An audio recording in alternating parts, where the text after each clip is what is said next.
அதிகம். So business அப்படிங்கிறது எனக்கு ரொம்ப ரொம்ப ரொம்ப பிடிச்ச ஒரு விஷயம். நான் இவ்வளோ கான்ஃபிடண்ட்டாக பேசுகிறேன், எனக்கு பின்னாடி ஒருத்தவங்க இருக்காங்கன்னா என்னுடைய ஹீரோ தான். ஸோ எது பண்ணாலும் கரெக்டாக பண்ணணும், ப்ராப்பராக பண்ணணும். ஏதாவது ஒரு தவறு நடந்தால் அதை எப்படி ஹேண்டில் பண்ணணுங்கிறத எல்லாமே கைட் பண்ணுவார். ஸோ இப்படியே என்னோடய லைஃப் போயிட்டே இருந்துச்சு. நம்மளோட குழந்தையோட ஃபுட் வீடியோஸ் நிறைய போட்டுட்ருந்தோம். அதுக்கப்புறம் பார்த்திங்கன்னா நிறைய குழந்தைங்க நம்மளோட சத்து மாவுக்கு ரொம்ப பிரியம். ஸோ செஞ்சு தர சொன்னாங்க. அதுக்கப்புறம் பார்த்திங்கன்னா நம்மளுடைய ஹேர் ஆயில் செம்மையாக மாஸ் பண்ணிச்சு. அதுக்கப்புறம் நம்ம ஆன்லைன் கிளாஸ் எடுக்கலான்னு சொல்லி ஆன்லைன் கிளாஸ் எடுக்க ஆரம்பித்தோம். அதுக்கப்புறம் ஆன்லைன் மட்டும் விடாமல் நம்ம சாரீஸு, சுடிஸு இதெல்லாமே சேல் பண்ண ஆரம்பித்தோம். ஸோ ஹேருங்கிறது பரம்பரையாக இருந்தால் முடி வளரும். பட் பரம்பரையில் இல்லாதப்போ முடி வளர்த்து காட்டணும்னு சேலஞ்சாக எடுத்து காட்டி நம்மளுடைய ஹேர் ஆயில் போடுன்னு போட்டுச்சு. அதுக்கப்புறம் பார்த்தா பெரிய அடி நம்மளுக்கு குக்கரில் ஃபேஸ் வந்து வெடித்து முகம் ஃபுல்லாக காயும். அதே சோப்பை வச்சு நம்மளுடைய சோப்பை வச்சு அதை சரி பண்ணேன்.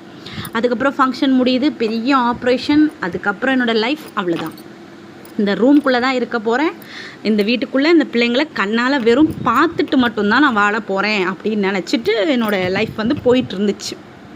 ஆனாலும் வந்து என்னால் வந்து நம்ம ஆடி ஓடி வேலை பார்த்தவங்களால ஒரு இடத்துல உட்காருன்னு சொன்னால் உட்காரவே முடியாது.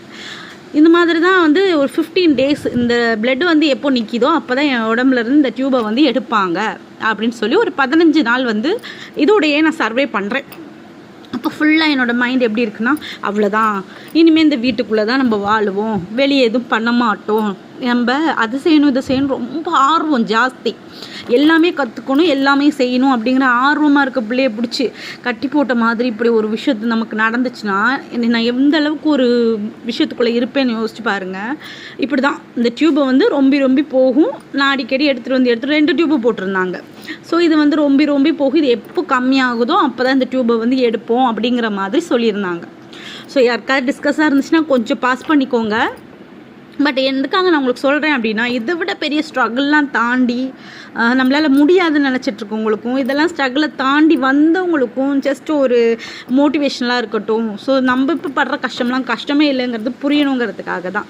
ஸோ அதுக்கப்புறம் பார்த்தீங்கன்னா நீங்கள் ஆப்ரேஷன் பண்ணி ரெஸ்ட் எடுக்கிறீங்க. பட் என்னோடய குழந்தைங்க சாப்பிடவே மாட்டேங்கிறாங்க, உங்களோட சத்துமாவு வேணும் அப்படின்னு எல்லா ஊர்லேருந்தும் நம்மளோட வாட்ஸ்அப் நம்பர் தெரிஞ்சவங்க நமக்கு ஃபோன் பண்ண ஆரம்பிச்சிட்டாங்க. அப்போ அம்மா தான் என்னை வீட்டிலேருந்து பார்த்துட்ருக்காங்க. ஒரு 35 டேஸ் தான், ஓகேங்களா. அப்போவும் இந்த முருகன் பின்னாடி தெரியுதா, அவரை தான் நம்பி அவர் தான் எல்லாம் நீ பார்த்துக்கோங்க அப்படிங்கிற மாதிரி பொறுப்பை ஒப்படைச்சிட்டு நான் அம்மாவுக்கு சொல்லித்தரேன். எங்கள் அம்மாவுக்கு பேக் பண்ண தெரியல, எதுவுமே தெரியுதா, ஒரு பேக் பண்ணி கூட அவ்வளோ விஷயங்களை பார்க்குறாங்க.